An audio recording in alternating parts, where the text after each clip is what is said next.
विटा पोलीस ठाण्यातच संशयिताकडून आत्महत्येचा प्रयत्न।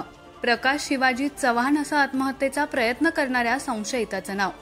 ओमश्री हॉस्पिटलमध्ये उपचार सुरू, मात्र प्रकृती चिंताजनक। विटा पोलिसांनी चोरी प्रकरणात संशयित म्हणून पलूस तालुक्यातील सांडगेवाडी येथील रहिवासी असणाऱ्या प्रकाश शिवाजी चव्हाण वय वर्ष 40 यास ताब्यात घेतलं होतं। त्यानुसार सोमवार दिनांक 15 सप्टेंबर रोजी रात्री 10 वाजण्याच्या सुमारास संशयित प्रकाश चव्हाण याला पोलीस ठाण्यातील एका खोलीत चौकशी सुरू होती।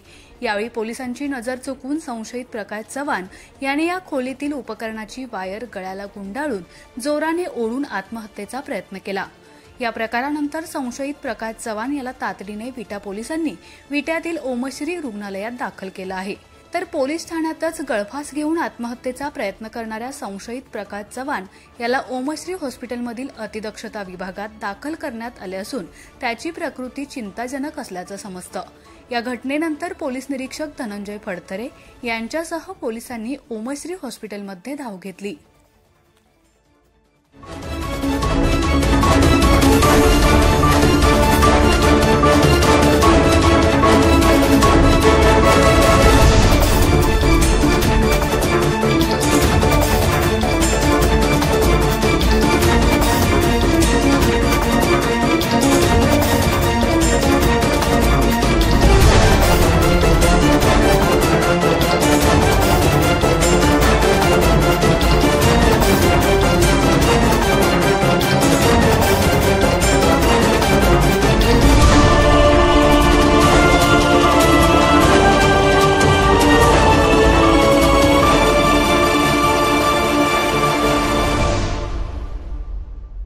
खानापूर तालुक्यातील एकमेव सर्वसमावेशक हक्काचं न्यूज चॅनल विटा लाईव्ह न्यूज चॅनल।